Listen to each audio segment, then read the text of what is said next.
todos, graça e paz. Amém? Vamos orar, queridos. Feche seus olhos, curva sua cabeça.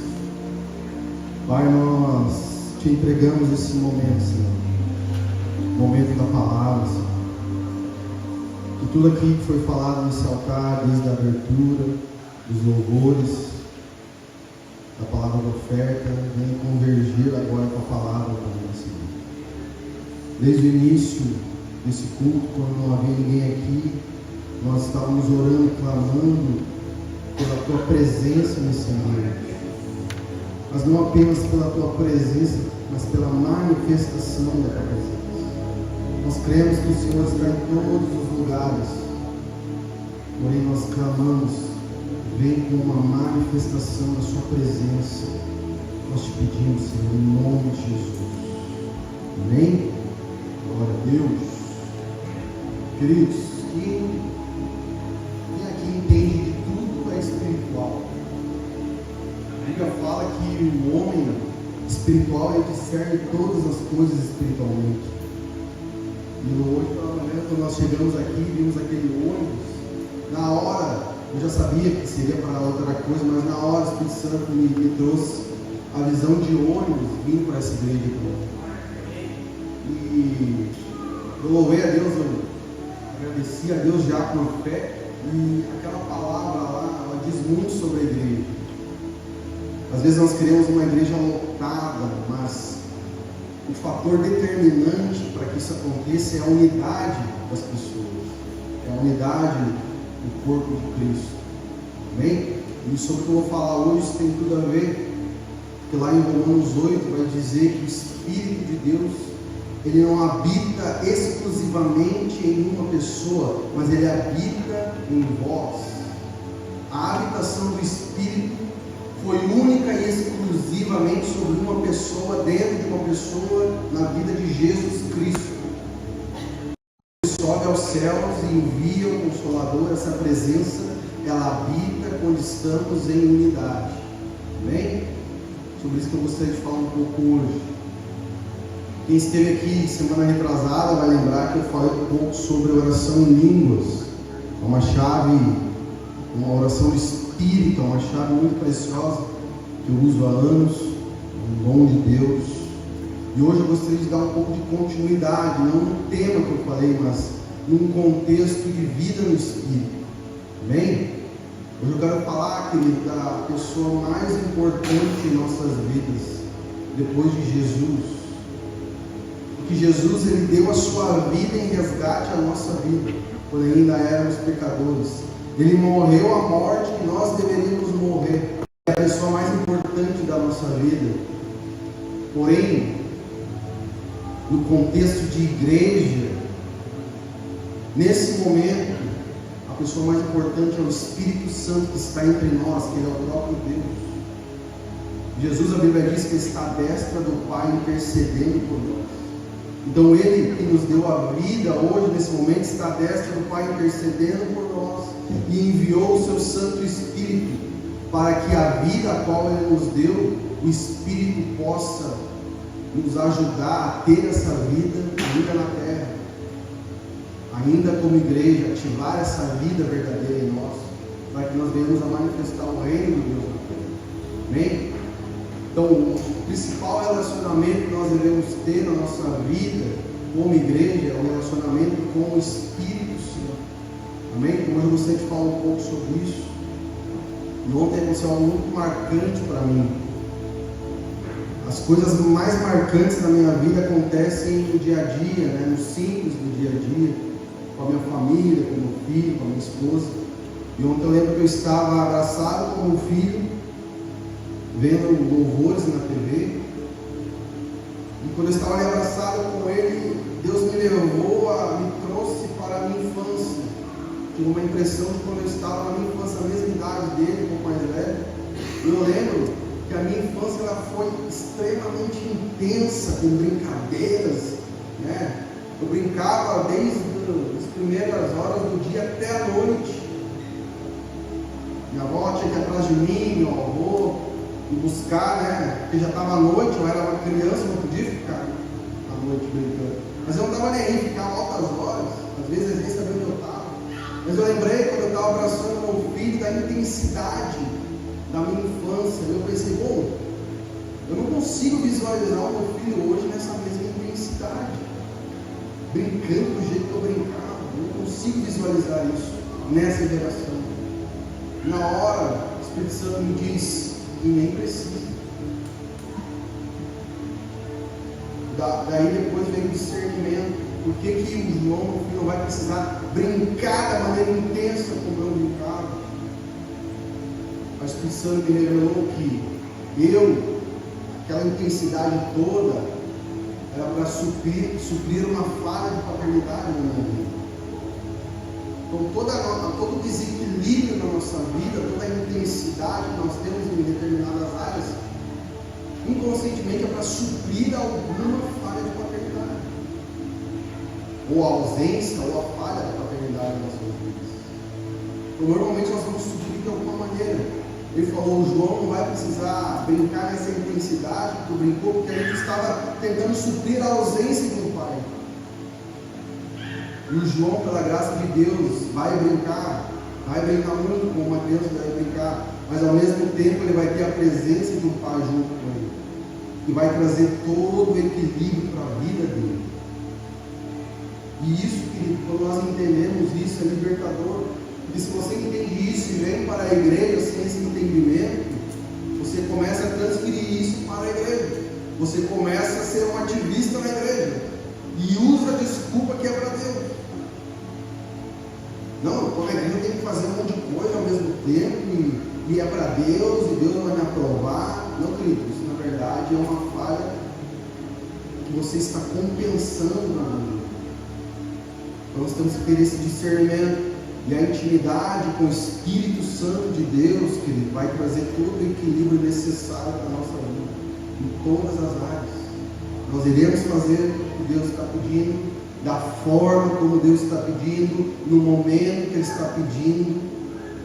A intimidade com o Espírito Santo gera esse discernimento. Amém? Glória a Deus. Quando eu falo de ser intenso na obra de Deus, sempre me vem a figura de Marta e Maria, né? Alguns aqui lembram, Marta e Maria, elas eram irmãs de Lázaro, foi ressuscitado por Jesus, e um dia Jesus foi na casa deles, e Marta estava para lá e para cá com muitos afazeres, fazendo coisas boas, ou arrumando um almoço, ou uma janta, ou limpando a casa, coisas ótimas. Porém Maria estava lá sentada aos pés de Jesus, e Marta, num momento de extrema ansiedade, diz: Jesus, pede para Maria vir me ajudar, a senhora está vendo? Estou aqui cheio de afazeres. Na hora, Jesus repreende Marta com todo amor, com todo carinho, diz: Marta,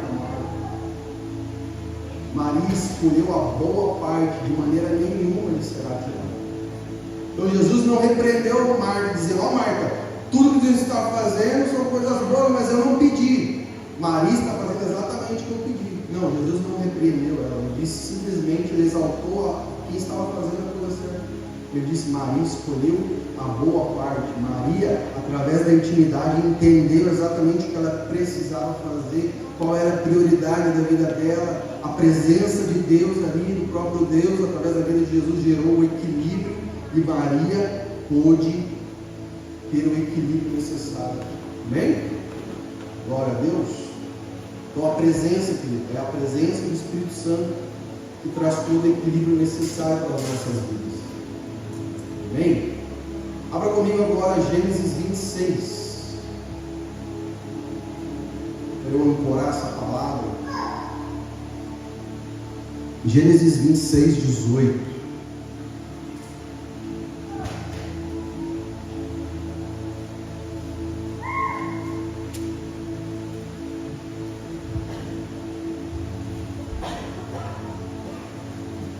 Diz assim o texto: e tornou Isaque e cavou os poços de água que cavaram nos dias de Abraão seu pai, e que os filisteus empolharam depois da morte de Abraão, e chamou-os pelo nome que os chamara seu pai. Cavaram, pois, os servos de Isaque naquele vale, e acharam ali um poço de águas vivas. E os pastores de Gerar porfiaram com os pastores de Isaac, dizendo: esta água é nossa.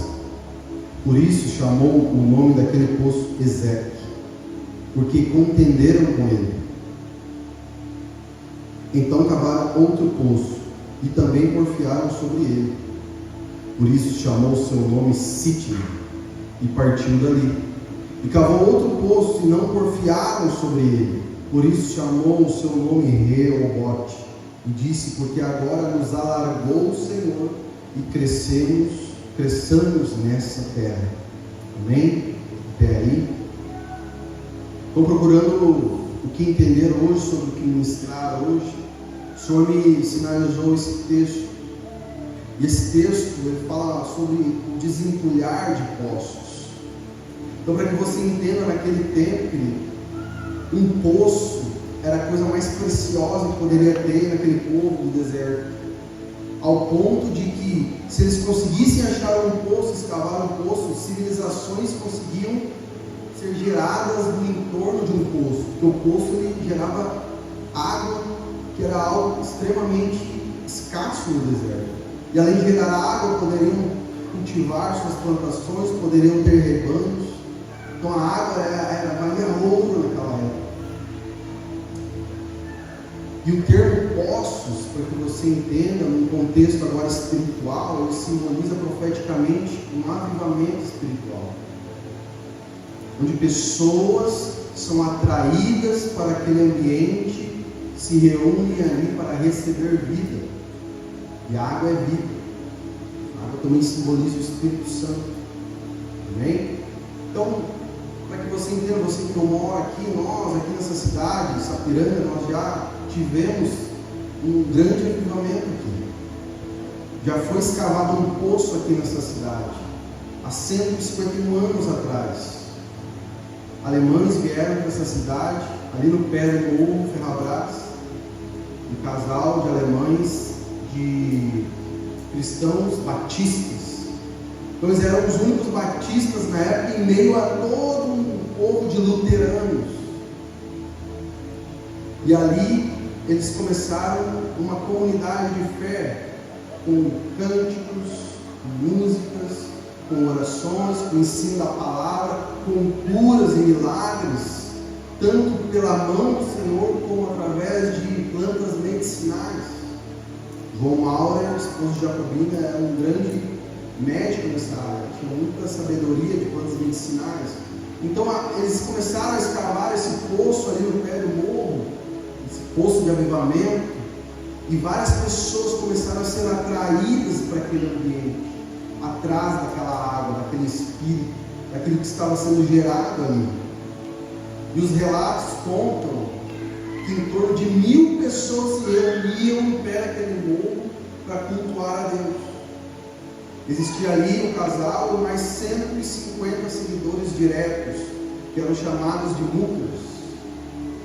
O nome muckers significa zunido de abelha, porque era exatamente o som que era ouvido daquelas pessoas orando fervorosamente de longe.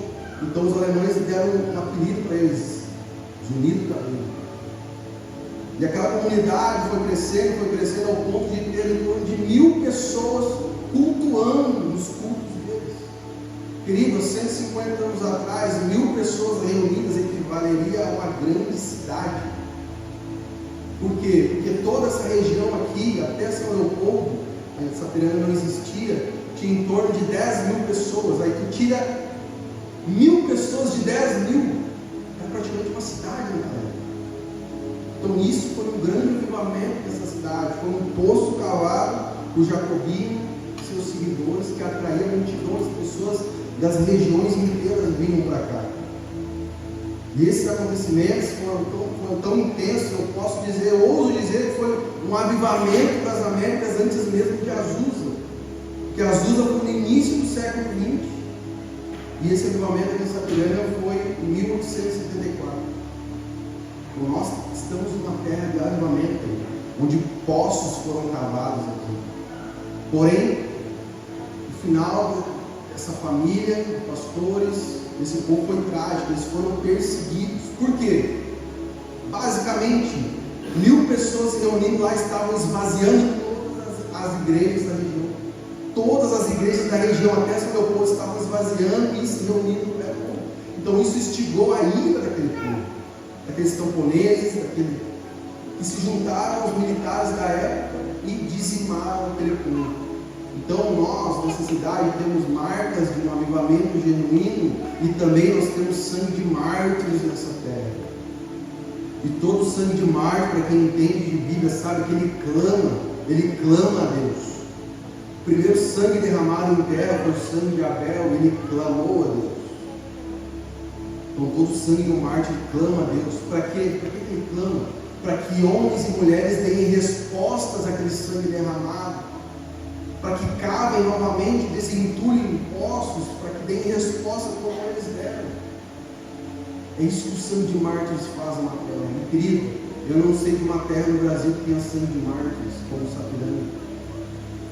Eu não conheço. Conheço lá na Europa, Estados Unidos, na Ásia. Mas no Brasil, se você souber, me avisa, mas eu não conheço. Tamanha a relevância dessas terras para o mundo espiritual, para Deus. Então isso é avivamento, querido. Quando nós falamos de avivamento, infelizmente é uma palavra que está muito gasta no nosso meio. Tudo é avivamento. Tem igrejas com nome de avivamento, nada contra, mas, querido, o que é o avivamento de fato? É exatamente isso. É quando o Espírito de Deus repousa sobre uma região geográfica, não é sobre uma única igreja, é sobre uma região geográfica. Existe um repouso do Espírito ao ponto de impactar aquela região e de mais regiões serem atraídas para aquele ambiente. Isso é avivamento. E o avivamento genuíno, ele faz isso também, muda a cultura daquela região. É impossível você dizer, ali está um mover de avivamento e a cultura não ser alterada. É um avivamento pela metade. Por quê? Porque o avivamento de Azusa, um dos mais famosos, aconteceu exatamente no momento de extrema segregação racista nos Estados Unidos. Então Deus trouxe a presença do Espírito, o repouso do Espírito sobre Los Angeles, sobre aquela casa, e o pioneiro do avivamento de Azusa foi um negro, com o olho furado, William Seymour. E através disso, a segregação racista naquela época perdeu suas forças. E a região toda foi impactada, milhares de pessoas foram atraídas para aquele ambiente. Então isso é um avivamento, quando existe um repouso do Espírito e uma região é impactada ao ponto da cultura daquele ambiente mudar. Isso é avivamento, fora disso, querido, é movimento. Entenda isso. Então, quando nós lemos o texto, Isaac desentulhou 3 poços que foram abertos pelo seu pai Abraão. O primeiro poço com o nome de Ezeque, que significa contenda, morte, disputa de terras. E esse primeiro poço tem muito a ver com a história que nós falamos sobre Jacobino. Eles cavaram o poço e depois foram entulhados, muito também por causa de contenda, de morte, de disputa de terras. Aquela terra no pé do morro era a terra mais valiosa naquela época, porque qualquer buraco, qualquer meio metro jorrava água. Não existia encanamento. Então existia um conjunto de fatores que fez com que aquele povo fosse dizimado. Contenda, morte, disputa de terras. O segundo poço que Isaac desentulhou se chama Sitna, que significa hostilidade, acusação e inimizade. É muito interessante que o avivamento não parou há 150 anos atrás. 100 anos depois, houve aqui nesse bairro, através da vida do pastor Ivo, alguns aqui lembram, conhecem ele, já está dormindo com o Senhor. 100 anos depois do movimento jacobino, 100 anos depois, em 1974, aqui nesse bairro, ali perto do viaduto, houve um novo foco de avivamento. 100 anos depois, através da vida do pastor Ivo, um torno de 1000 pessoas se reuniram numa igreja simples também. Ali aconteciam milagres, maravilhas, ensino da palavra. Foi algo tremendo. Eu costumo comparar o pastor Ivo com o Martinho Lutero, grande reformador. Por quê? Que 100 anos antes também Martinho Lutero 100 anos antes, em 1400, a reforma foi em 1500, 100 anos antes, existia um homem chamado John Hus na Europa. John Hus também era um reformador, e por reformar, assim como Martinho Lutero, ele foi perseguido pela religião da época. John Hus era chamado de Ganso, o apelido dele. E em 1400, quando ele foi preso, estava prestes a ser queimado em fogueira, John Hus exclama a última frase que me impacta até os dias de hoje. Ele disse: hoje vocês estão queimando ganso, porém dessas cinzas emergirá um cisne de fogo ao qual vocês não poderão queimar. Após ele ser queimado, proferir essa profecia e o sangue dele cair em terra, 100 anos depois esse sangue continuou clamando até que veio emergir o cisne chamado Martinho Lutero, que começou a reforma protestante da qual nós somos o fruto hoje. E o pastor Igor está enquadrado exatamente nesse protocolo, nesse processo. 100 anos depois, o sangue clamando, ele emerge em Sapiranga com muito custo, implanta uma igrejinha e acontece um grande avivamento, porém também foi entulhado. A Bíblia diz ali que Sitna significa hostilidade, acusação e inimizade. Todos que conhecem a história sabem que ele foi um homem extremamente hostilizado, sua família foi acusada de muitas mentiras, ao ponto de entulharem aquele poço para ele morrer no avivamento. E hoje, querido, nos nossos dias, o Senhor está dando a oportunidade de nós desentulharmos mais um poço de avivamento. Está colocando esse encargo sobre nossas vidas como igreja. Amém? E o terceiro poço foi dado o nome de Rehobote, que significa alargamento, expansão, prosperidade. Foi esse o poço que Isaac permaneceu. Foi esse o poço ao qual o pai Abraão cavou, Isaac desentulhou, e foi nesse poço que ele permaneceu. E eu declaro sobre essa igreja Rehobote. Eu declaro sobre essa igreja expansão, eu declaro prosperidade, eu declaro que nós iremos escavar esse rio sobre essa casa, sobre essa região, e daqui emergirá uma água pura, que pessoas do estado inteiro, do Brasil inteiro, virão saciar sua sede. Eu declaro um poço de avivamento sobre Sapiranga, sobre a igreja Comã, que alterará a cultura dessa cidade, em nome de Jesus. E irá estabelecer a verdadeira união sobre a igreja de Jesus. Amém? Glória a Deus. Aleluia. Então todas essas palavras, querido, de escavar poços, querido, todas elas têm a ver com o avivamento, sobre o que nós falamos. Porém, nós falarmos de avivamento sem falar naquele que promove o avivamento é quase que estranho. Quem promove todo e qualquer avivamento? Quem promoveu todos os avivamentos da igreja que nós conhecemos? Quem promoveu o avivamento de Jacobino, o avivamento do pastor Ivo? Quem irá promover os próximos avivamentos subsequentes da igreja? É o Espírito Santo. Foi ele que promoveu o primeiro avivamento em Pentecostes. Através do envio do Espírito Santo, da descida do Espírito Santo, iniciou o primeiro avivamento da igreja e todos os subsequentes. Porém, não basta o Espírito Santo ser aquele que promove o avivamento, é necessário que exista a honra ao Espírito Santo, exista a honra à presença dele, da sua igreja, porque aonde existe manifestação do poder de Deus, da presença palpável de Deus, são ambientes de honra. Então, para que você entenda, onde Deus não é honrado, ele não se manifesta, ou se manifesta pouco. Foi exatamente isso que aconteceu em Nazaré, quando Jesus, naquela cidade onde ele cresceu, onde todos conheciam ele, ali a Bíblia diz que ele não pôde fazer muitos milagres, pôde fazer poucas coisas. Por quê? Porque foi desonrado. Queriam precipitá-lo do precipício, queriam matá-lo. Como que Deus vai se manifestar num ambiente onde querem matá-lo? Onde não há honra? É impossível, querido.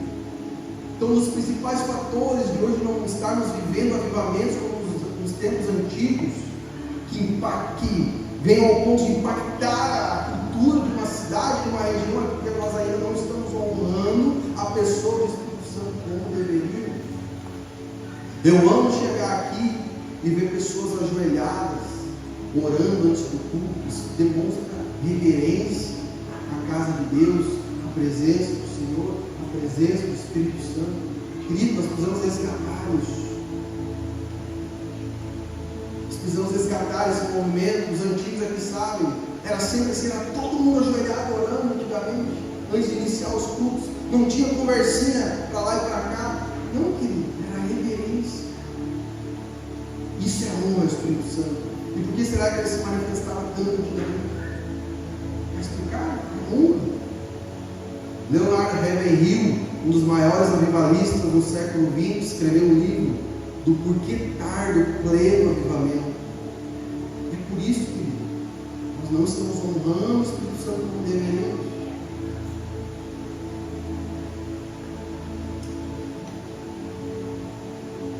Para que você entenda, hoje, honrar o Espírito Santo é a mesma coisa se Jesus estivesse aqui como ele esteve há 2000 anos. Se Jesus estivesse aqui como ele esteve há 2000 anos, você não honraria ele? Não honraria a presença dele? Você não queria estar com ele a todo tempo?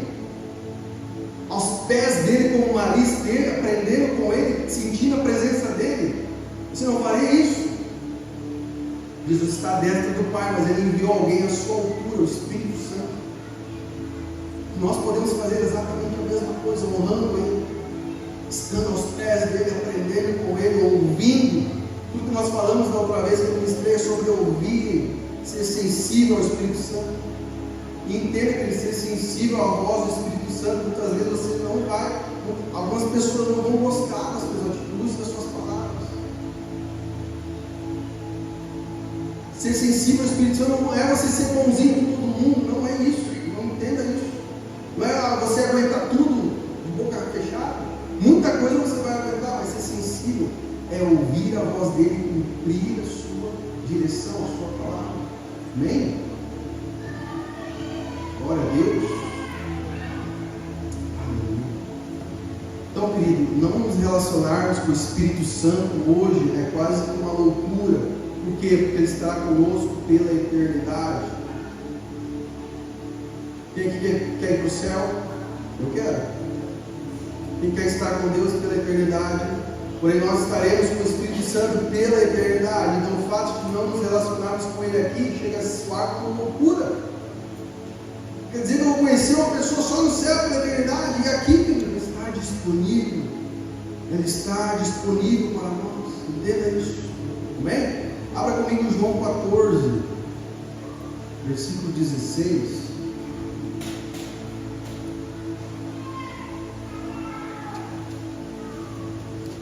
Para ancorar o que eu acabei de falar. João 14, versículo 16.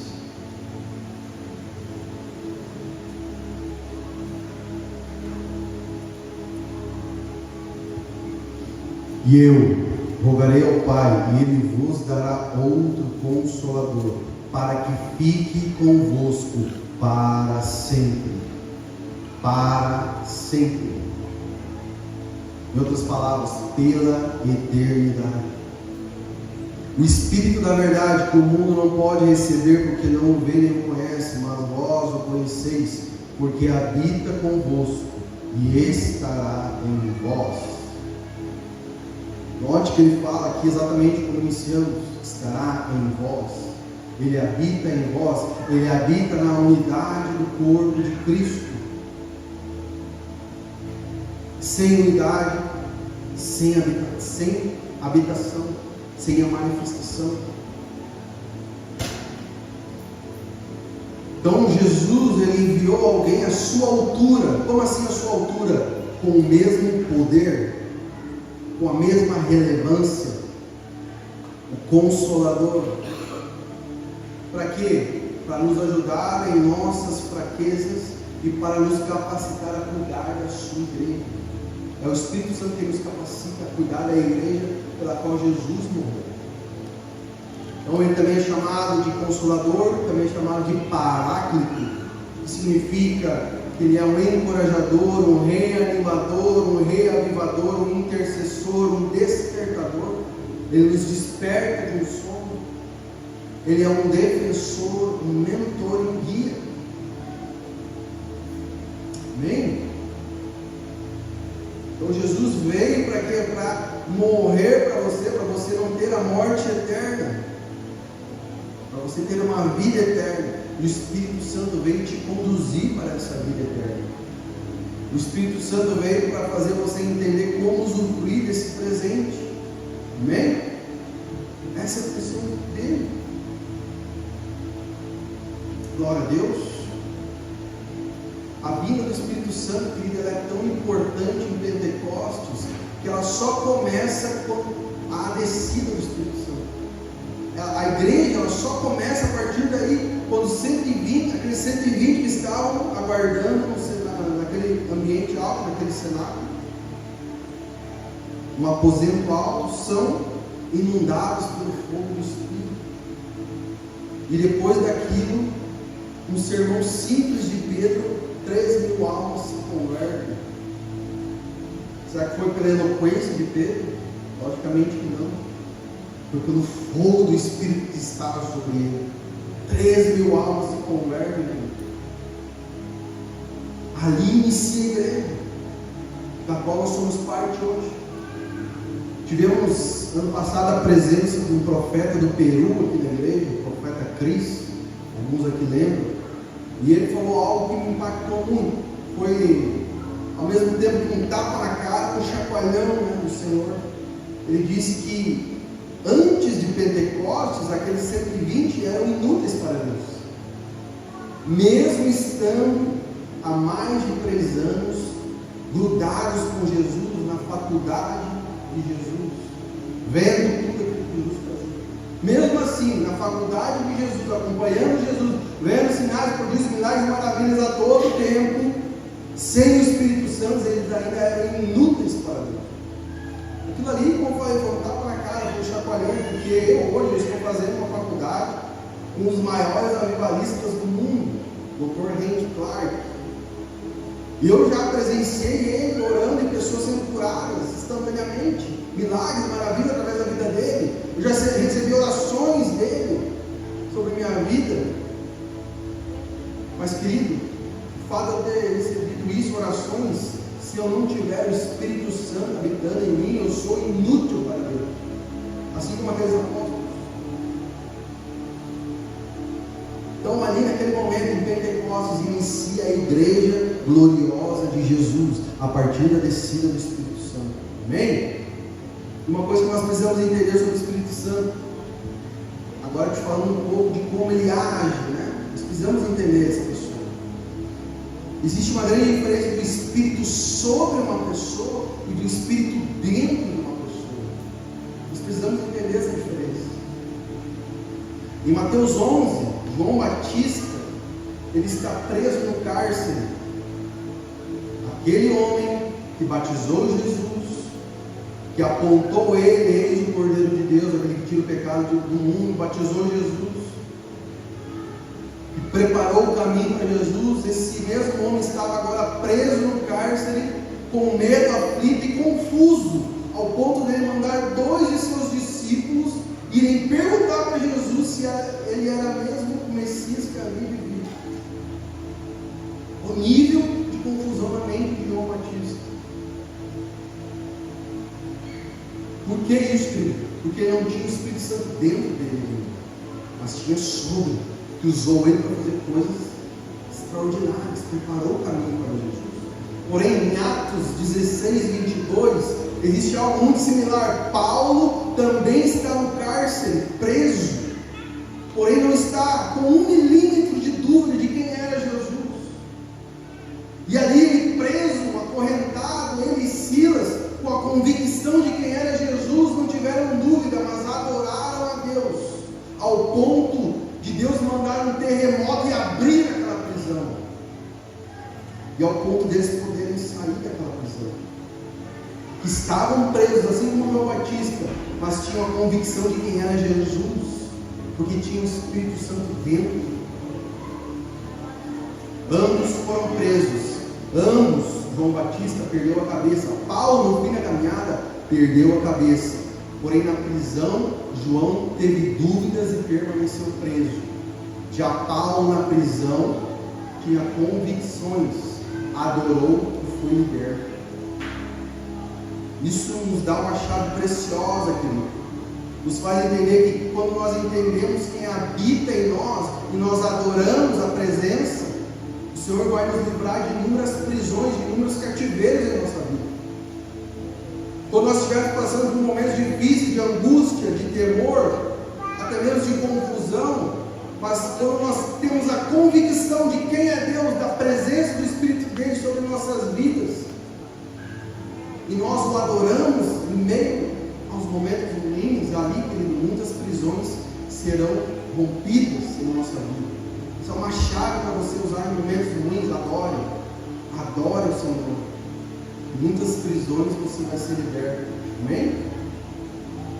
Então entenda, querido, quem habita em você. Nós precisamos entender que esse Espírito, ele habita em nós hoje. Nós precisamos entender isso, querido. Esse Espírito que habita em nós, ele é simplesmente aquele Espírito que fez os céus e a terra. Lá em Gênesis 1:2 vai dizer que quando a terra era informe e vazia, o que estava acontecendo? O Espírito de Deus pairava sobre a face das águas.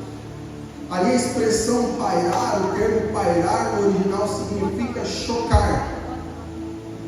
Significa que o Espírito Santo estava pairando sobre a face das águas, na presença de Deus Pai, o Deus Filho e o Deus Espírito. Estavam ali preparando o ambiente. É como uma galinha que prepara o ambiente com cuidado para poder chocar os seus ouvidos. Ali estavam o Pai, o Filho e o Espírito Santo, produzindo todas as coisas que nós conhecemos, dando forma a todas as coisas, trazendo existência a todas as coisas. Querido, é esse o mesmo Espírito que habita em você, que habita em nosso meio, que habita em nós como igreja. É o mesmo Espírito que fez todas as coisas, que trouxe todas as coisas à existência. Então, quando você entende que é esse mesmo Espírito que habita em você, você consegue se valorizar mais, você consegue se cuidar mais, você se ama mais, você se doa mais pelo próximo, pela obra de Deus, você consegue perdoar mais e mais rápido. Uma das grandes funções do Espírito Santo na nossa vida é nos fazer perdoar rápido. Ele não nos faz remoer aquela coisa, porque nós somos seres humanos, mas Ele não nos faz remoer aquele sentimento ruim, não. A atividade da nossa vida nos faz perdoar rápido. Então, quando você entende que Ele habita em você, você perdoa rápido. Mesmo que pessoas venham a te ferir, mesmo que pessoas venham a falar mal de você, você ainda consegue perdoar. Entenda, perdoar é uma coisa, estar junto é outra. Você pode muito bem perdoar, mas se aquela pessoa te fez mal e permanece no erro, não tem como você estar junto. Amém? Quando você entende quem habita em você, você começa a olhar mais para dentro do que para fora. Quando você entende que é o Espírito Santo que habita em você, querido, você também entende que algumas circunstâncias não vão mudar a sua vida. Entenda isso. Quando você entende essa habitação, você entende que muitas coisas não vão mudar, mas por você ter a convicção da presença do Espírito Santo na sua vida, essas situações não vão te afetar mais. Não vão te afetar, assim como Paulo na prisão. A circunstância dele estar preso não afetou ele, pela convicção que ele tinha na presença do Espírito Santo, ao ponto de ser liberto. Amém? Então ore para dentro de você e entenda quem você carrega. Tudo vai mudar na sua vida. Então, para entendermos melhor as características da pessoa do Espírito Santo, abra comigo Efésios 4, versículo 6. Quando você ama uma pessoa, quando aquela pessoa te faz bem, você gosta de estar na presença dela, né? Você gosta de modelá-la. Uma das grandes chaves da vida é modelar as pessoas corretas. Você tem uma pessoa que você precisa modelar, é Jesus e o Espírito Santo. Porém, para modelar, nós precisamos conhecer as características daquela pessoa. Efésios 4,6 vai dizer algo muito poderoso: há um só Deus e Pai de todos, o qual é sobre todos, por todos e em todos. Então, o Deus sobre todos é o Deus Pai, é o Deus sobre todos, desde o início até hoje, sobre todos nós. Porém, o Deus por todos é o Deus Filho, aquele que se entregou por todos, aquele que morreu por todos. Amém? Porém, existe o Deus em todos. Esse é o Deus Espírito. É esse Deus que habita em nós, que habita em todos nós, aqueles que fazem parte da igreja de Jesus. E eu não gosto de usar o termo trindade, porque isso não está na Bíblia. Não existe trindade nas Escrituras. Então a Bíblia fala de um único Deus sobre nós, por nós e em nós. É o que acabamos de falar. É um único Deus, porém são três personificações diferentes, com funções diferentes, atuando em dispensações diferentes, mas com a mesma essência divina e com o mesmo poder. Deus Pai atuou de forma majoritária no Antigo Testamento. O Deus Filho atuou na transição das alianças entre o Antigo e o Novo, morrendo por nós, nos dando a vida eterna. E agora é o Espírito Santo, Deus Espírito, que está atuando no nosso meio, está atuando no meio da igreja. Então, para que você entenda esse trio divino, é como entendemos o gelo, a água e o vapor. É a mesma coisa, é a mesma essência, porém tanto o gelo quanto a água quanto o vapor são usados em momentos diferentes.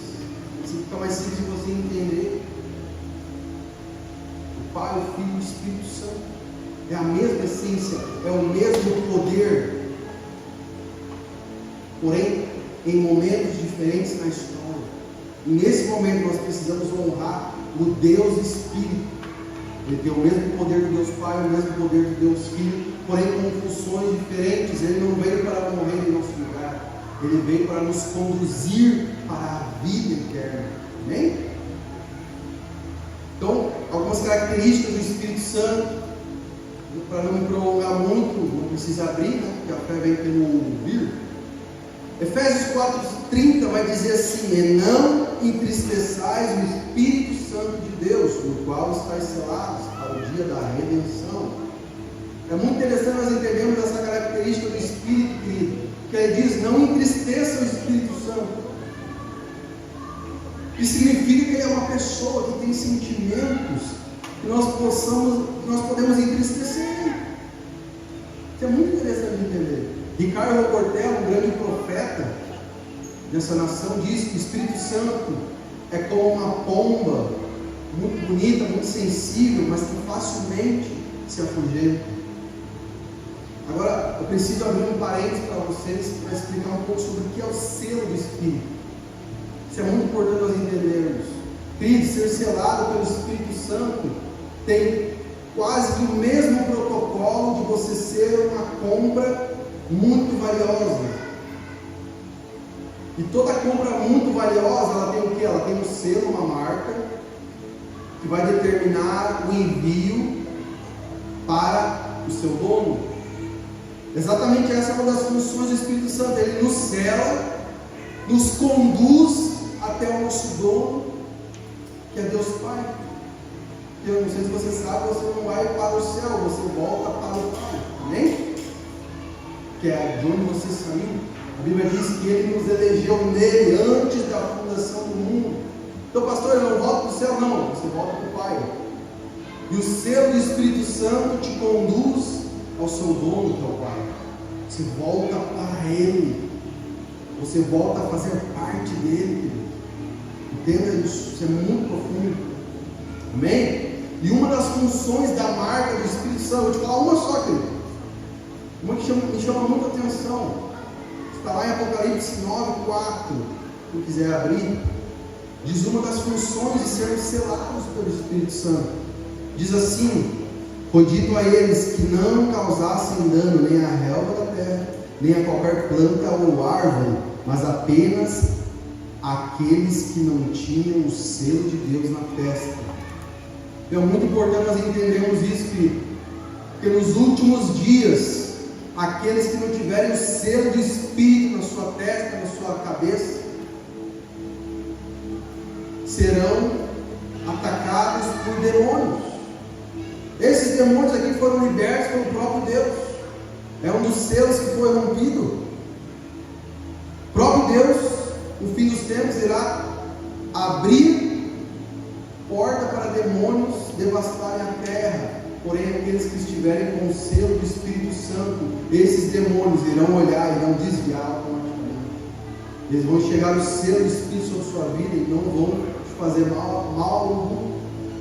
Então isso é um dos grandes pontos ser selados pelo Espírito, essa proteção em nós, amém? Outra característica, João 14:26, uma das características mais lindas do Espírito Santo: mas aquele Consolador, o Espírito Santo, que o Pai enviará em meu nome, esse vos ensinará todas as coisas e vos fará lembrar de tudo quanto vos tenho dito. Então essa é a característica do Paráclito. Significa que ele nos ajuda, nos ensina, nos fortalece e relembra tudo aquilo ao que Jesus nos ensinou. Amém? Outra característica, Romanos 8,14 diz: porque todos os que são guiados pelo Espírito de Deus são filhos de Deus. Uma característica de ser filho de Deus é quando você é guiado pelo Espírito, quando você recebe comandos e se move segundo esses comandos. Amém? Glória a Deus. Outra característica do Espírito Santo está lá em 1 Coríntios 12:11, que diz: e é sempre o mesmo e único Espírito Santo que dá todos esses dons, decidindo aquilo que deve ser atribuído a cada um. Então aqui está nos dizendo que o Espírito Santo concede todos os dons que nós precisamos como igreja. Ele concede em torno de não 21 dons espirituais sobre a nossa vida, aos quais alguns nós já nascemos com eles e aos quais alguns nós vamos ter durante a caminhada. Quem dá esses dons? Espírito Santo. Então, querido, resumindo, tudo que você precisa na sua vida com Deus é do Espírito Santo, é ter a comunhão com o Espírito Santo, é ter intimidade com o Espírito Santo. É tudo que você precisa, mais nada. A partir disso, querido, você vai conseguir seguir um verdadeiro propósito para o qual você nasceu nessa terra. Vai estar apto, vai estar ferramentado para isso. Amém? Uma pergunta que fica: como, sabendo disso agora, como que nós estamos tratando o Espírito Santo? Como que nós estamos nos relacionando com o Espírito Santo? É uma pergunta que eu deixo para você. A partir do momento que eu não sei, querido, a Bíblia diz que Deus não leva em conta o tempo da ignorância, mas a partir do momento que nós sabemos tudo, aí existe uma cobrança maior, querido. Amém? Tudo que eu falei até agora são características do Espírito ao qual você tem que se relacionar para cumprir o seu propósito de vida. Glória a Deus. Amém? Agora eu queria falar um pouco não das características, mas da obra do Espírito Santo através de nós, para que você entenda essa obra. Em nós falamos até agora. Agora eu vou te falar um pouquinho sobre essa obra através de nós, que é algo muito importante. Abra comigo em 2 Coríntios 3.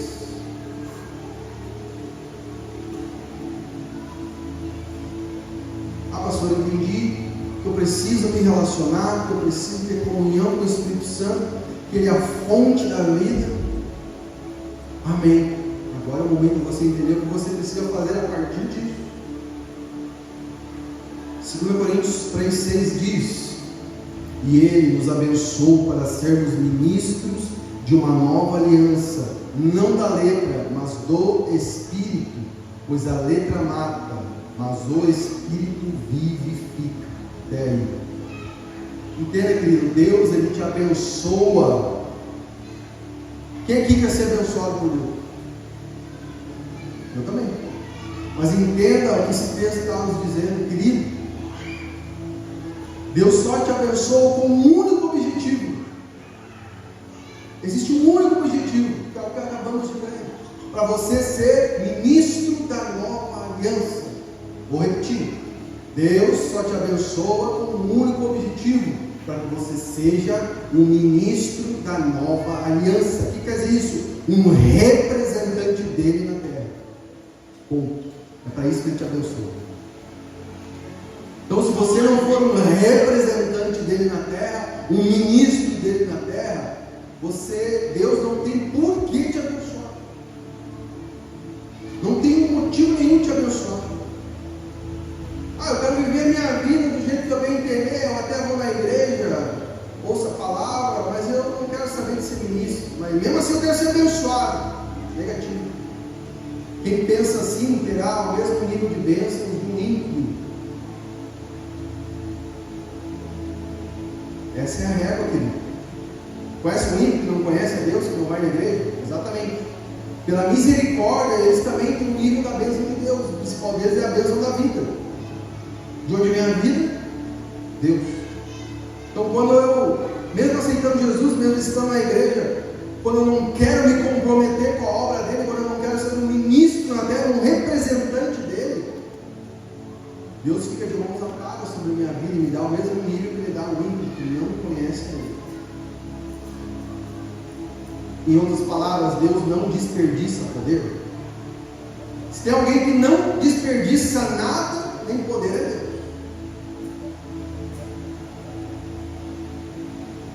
Então, tudo aquilo que Ele te dá, querido, Ele espera que você multiplique todos os dons, toda a unção.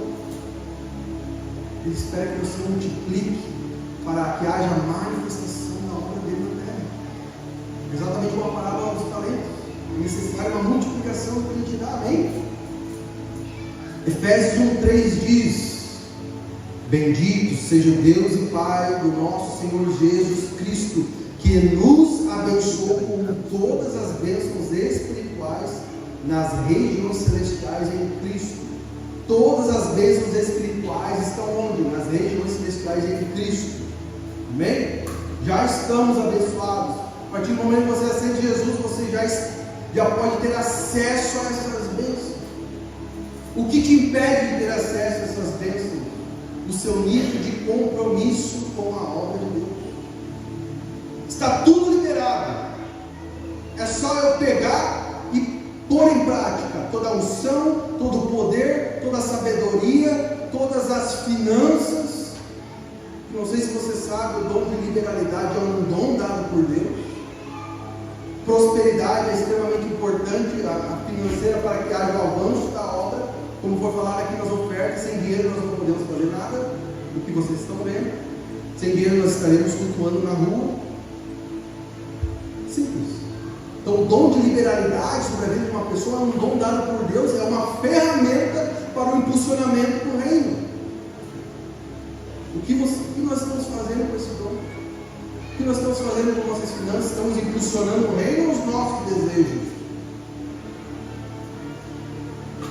Então essas bênçãos são heranças, e nós como co-herdeiros temos o acesso a essas bênçãos. Amém? Amém, querido? Então, continuando, estamos falando sobre a nova aliança, para que você entenda, nós somos os ministros dessa nova aliança, amém? Porém, quem que é o legislador dessa nova aliança? Quem que é o legislador? Quem que definiu as leis dessa nova aliança? O próprio Jesus. Ele é o legislador da nova aliança. Assim como Moisés foi o legislador da antiga aliança. Foi Moisés que legislou a antiga aliança, os mandamentos. Então Jesus vem agora no mesmo nível de Moisés, logicamente um pouco maior, mas no mesmo nível de legislar novas leis. Aí você diz: ah, pastor, mas a lei já foi, não existe mais lei, nós estamos na graça. Também não, Senhor. Deus mandou o próprio Filho para ser um legislador agora da nova aliança. Porque sem legislação você não vai saber o que fazer. Sem leis claras você não vai saber como se mover. Então muitos aí estão pregando que na graça não tem mais lei. Uau! Posso fazer o que eu bem quiser. Aí você vai lá e orienta o irmãozinho, já nada a ver o demônio, né? Não se esqueça. Mas por que o pastor tem que orientar o irmãozinho que está fora do caminho? Porque existe uma lei, querido. Porém, uma lei da nova aliança, ao qual Jesus é o legislador. Do próprio Moisés profetizou sobre Jesus. E Paulo relembra lá em Atos 3:22, que diz assim: porquanto Moisés diz: o Senhor Deus levantará dentre vossos irmãos um profeta assim como eu. O que ele estava dizendo? Que o Senhor levantará um profeta assim como eu, que legislou a lei. Eu estava se referindo a Jesus. A ele ouvireis em tudo que vos ordenar. Então a nova aliança, assim como a lei, não é algo que é um conselho para a sua vida. Faça o que você quiser, não é uma ordem. Na antiga aliança, quando não era cumprida a lei, existiam muitos castigos, até a morte, apedrejamento, praça pública. Agora não existe mais isso. Mas o fato de não existir mais isso, essa rigidez, não quer dizer que não seja uma ordem do próprio Cristo sobre nossas vidas. Amém? Então a nova aliança é uma legislação que nós precisamos seguir. E qual legislação é essa, pastor? Onde está contida essa nova legislação, essa nova lei? Em que parte da Bíblia? Mateus 5. Ali, querido, é o Sermão do Monte. Ali está contida toda a nova legislação do reino de Deus, no tempo da graça a qual nós vivemos.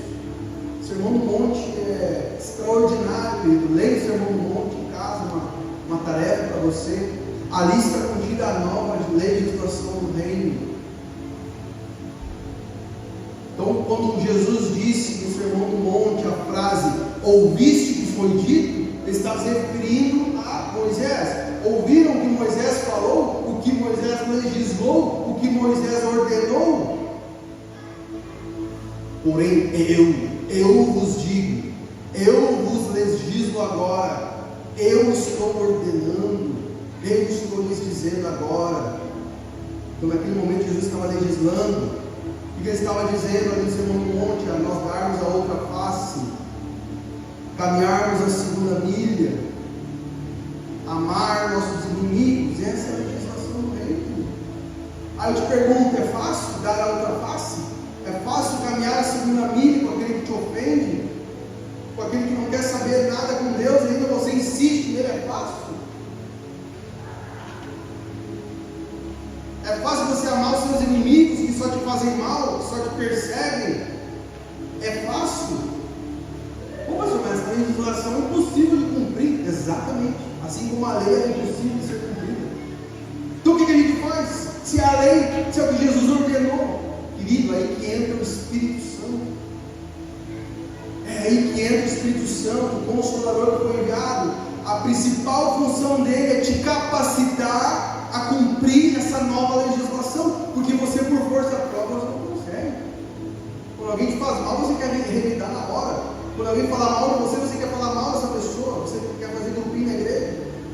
Automaticamente isso, quando nós não temos a comunhão com o Espírito Santo. Então é Ele quem nos capacita a cumprir a nova legislação, a nova aliança. É Ele quem nos capacita a dar a outra face, a caminhar a segunda milha, a amar nossos inimigos, a perdoar quem nos fere, quem nos coloca na cruz. Assim como colocaram Jesus na cruz, pregaram seus pés e suas mãos, e ao mesmo tempo ali ele estava intercedendo por aqueles algozes, dizendo: Pai, perdoa-os, eles não sabem o que fazem. Quem capacitou Jesus a ser pregado numa cruz e automaticamente orar por aqueles que estavam pregando ele na cruz? Quem capacitou Jesus? O Espírito Santo que habitava nele. É Ele que nos fará cumprir toda a legislação do reino. Amém? Glória a Deus. Abra comigo 1 Coríntios 12.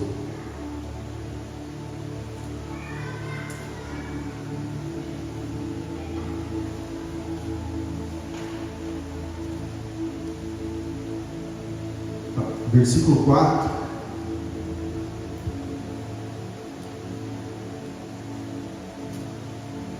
Diz o texto que Ele nos deu dons espirituais para quê? Para a edificação da igreja.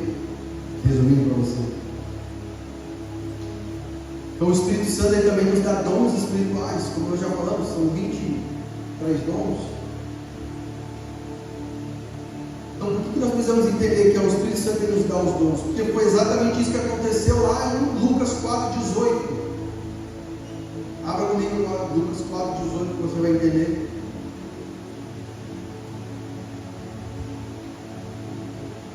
Foi exatamente isso que aconteceu com o próprio Jesus, querido. Jesus recebeu dons do Espírito Santo. Para quê? Para ser um ministro na terra. Para representar Deus Pai na terra. E ali em Lucas 4,18 diz assim: o Espírito do Senhor está sobre mim, porque Ele me ungiu para levar as boas novas aos pobres. Ele me enviou para proclamar liberdade aos presos e recuperação da vista aos cegos, para libertar os oprimidos e proclamar o ano do favor do Senhor.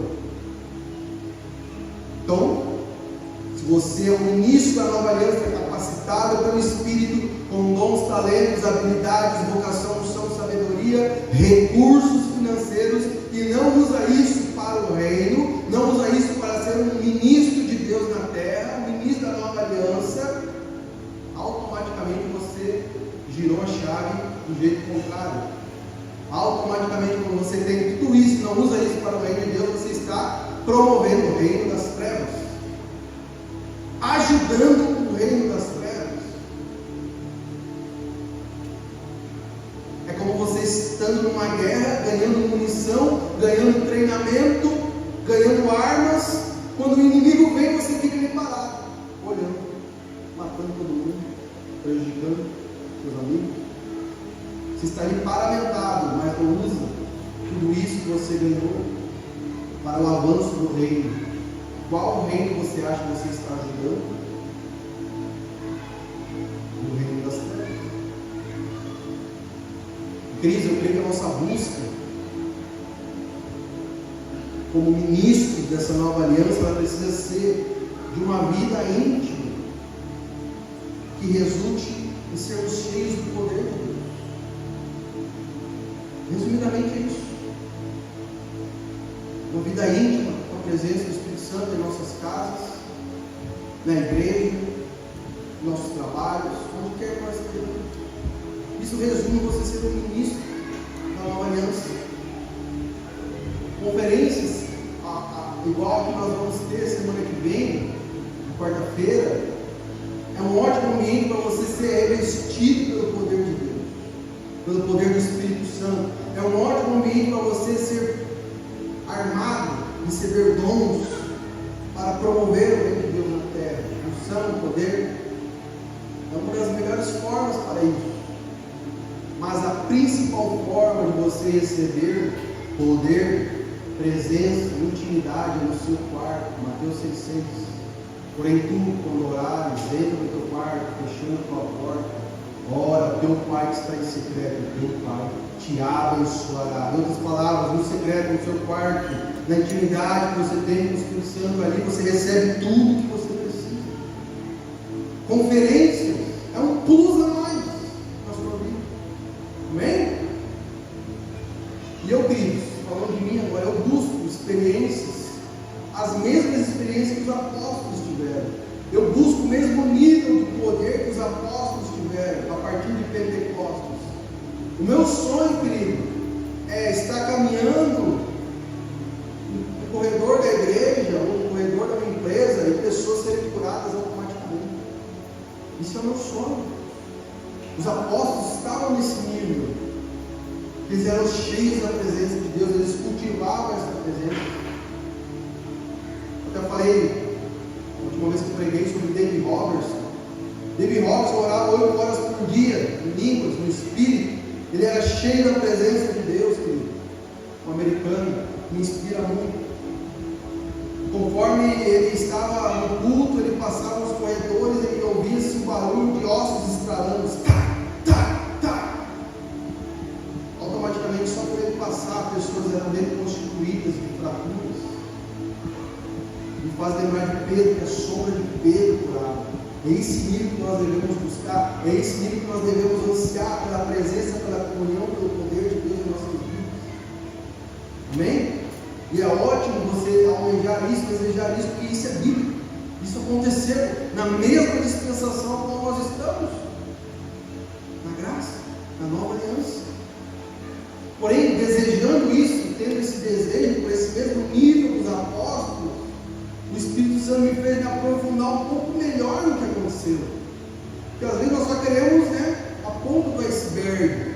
Então o Espírito Santo me fez meditar em Atos 1:8, que é uma profecia de Jesus sobre o que aconteceria em Pentecostes. Atos 1:8, Jesus está dando a direção para os discípulos, profetizando sobre o que aconteceria, sobre a descida do Espírito Santo e o que eles deveriam fazer.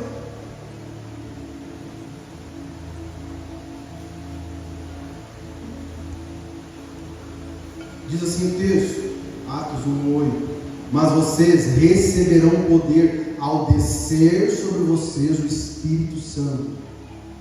Qual a primeira orientação após Jesus profetizar sobre Pentecostes? Segue o texto: e serão minhas testemunhas. Ponto. Em outras palavras, serão meus representantes na terra, ministros de uma nova aliança. Porém, eu fui me aprofundar mais ainda na palavra testemunhas nesse contexto, e o original quer dizer martíria, que vem da palavra martírio, que vem da palavra morrer por uma verdade. Morrer por uma pessoa, uma verdade. Jesus é essa verdade, Jesus é essa pessoa.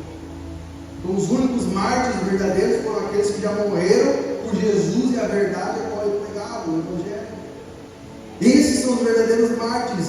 E a primeira orientação de Jesus na sua profecia diz: o Espírito Santo vai descer sobre vocês. Ok. Primeira orientação, resumidamente, para capacitá-los a morrer por mim. Resumidamente, a principal função do Espírito Santo vir em Pentecostes e incendiar aqueles 120, a principal função foi capacitá-los a morrer por Jesus, a capacitá-los a morrer pelo Evangelho. Com essa convicção, queridos, a partir disso, muitos milagres aconteciam, maravilhas, sinais, mas eles entenderam a prioridade de serem batizados pelo fogo do Espírito. Amém? Então, antes desse fogo do Espírito, antes desse batismo, aqueles 120 estavam ali o quê? Amedrontados, confusos, sem perspectiva de futuro nenhum, porque estavam sendo perseguidos por amor a Jesus, por não negar a Jesus, com medo da morte, porém obedientes a uma palavra simples. Lucas 24:29, quem quiser abrir. Estavam ali horrorizados, por quê? Porque mataram o mestre deles e agora estavam perseguindo os seguidores. Ou porque você acha que Jesus ficou na cruz sozinho, sem nenhum dos discípulos, apenas João? Todos estavam escapando da morte. Então, naquele momento ali, antes de Pentecostes, você dizer que você era um seguidor de Jesus, um discípulo de Jesus, era a mesma coisa que dizer: me matem. Resumindo isso. Então, Lucas 24:49 foi uma simples orientação que aqueles homens e mulheres amedrontados seguiram, que diz assim: ficai em Jerusalém até que do alto sejais revestidos de poder. Então, essa simples obediência resultou depois em 120 pessoas empoderadas e sem medo de morrer por Jesus. Então, o que nos falta nesses dias, querido? O que como igreja nos falta nesses dias? É exatamente isso. Crer na palavra de Jesus, crer nas orientações simples de Jesus, crer quando Ele diz através do seu Espírito: ficai. Crer quando Ele diz através do seu Espírito: ide. Esses essa simples resposta a esses comandos simples, querido, foi exatamente isso que os 120 fizeram.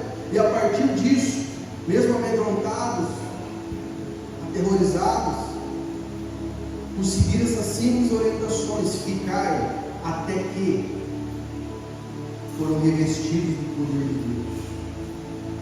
Então entenda, querido, quem faz todas as coisas, quem nos capacita para morrer por Jesus, quem nos capacita para promovermos milagres, maravilhas, quem nos capacita para sermos ministros dessa nova aliança é o Espírito Santo. Então tudo que eu falei nessa pregação aqui é para instigar o seu desejo, a sua vontade de se relacionar cada vez mais com Ele. Não é se relacionar cada vez mais com o pastor, não é se relacionar mais. É necessário relacionamento com pastores, com líderes, com irmãos, mas se você não partir de um relacionamento com o Espírito Santo, querido, de nada vai adiantar a sua vida. Não vai te fazer ministro do Evangelho. Então, nosso ponto de partida como cristãos é um relacionamento profundo com o Espírito Santo em nossas casas, com nossa família, cultuando a Deus não apenas no domingo, mas em nossas casas, tendo nosso tempo secreto de oração. Aí é gerada a prioridade. Aí nós somos capacitados para sermos igreja no domingo e de segunda em diante. Amém? Se coloque de pé comigo.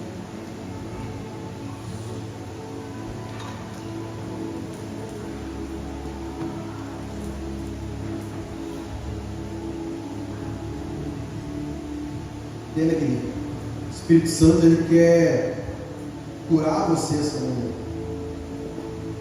Ele quer libertar você, ele quer batizar você essa manhã. Ele quer empoderar você essa manhã.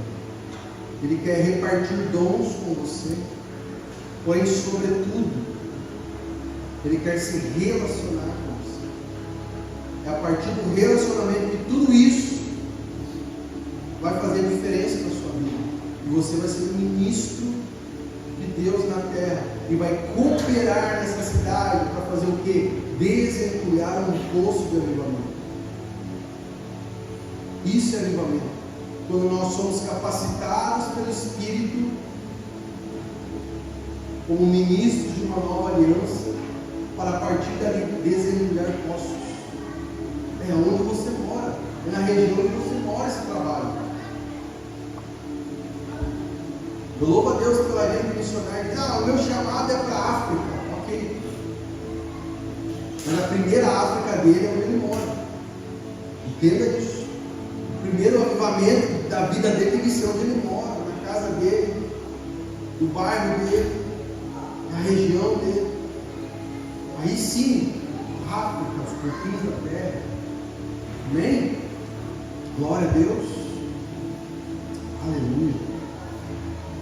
Sejamos cooperadores do Espírito, amém? Cooperadores que vão desentulhar postos nessa cidade. Por sua cabeça, vamos orar. Pai, em nome de Jesus, nós te damos graças, Senhor, por esse entendimento. Te damos graças, Senhor, porque o Senhor é bom. Te damos graças porque a sua misericórdia nos alcança cada manhã e ao fato de não sermos consumidos. Te damos graças, Senhor, porque agora nós entendemos que sem o Teu Espírito nada podemos fazer. E o nada podemos fazer é o resultado de fazermos coisas boas sem a Tua direção. Isso é o nada. Porém, quando temos a Tua presença, a comunhão contigo, a Tua direção, nós nos tornamos ministros dessa nova aliança. Representantes do Teu reino na terra, empoderados pelo Teu Espírito para manifestar o Teu reino nessa terra. Por isso nós te pedimos, Senhor, nós te pedimos que a Tua presença nos invada aqui hoje, em nossas casas, em nosso trabalho, em nossa empresa, para que venhamos a ser esses ministros, para que venhamos a ser esses representantes por onde estivermos. que assim como a mensagem daquele ônibus diz de união, que nós venhamos a ser mais unidos nessa casa, que nós venhamos a ser mais unidos como igreja, porque todo o avivamento provém da união do corpo de Cristo, a união em estar presente nos cultos, a união também em estar presente nos eventos, a união em estar aqui mantendo a igreja limpa, organizada. É união em todos os aspectos. Gera em nós, Senhor, essa verdadeira união, Pai, para te servir como igreja, Senhor.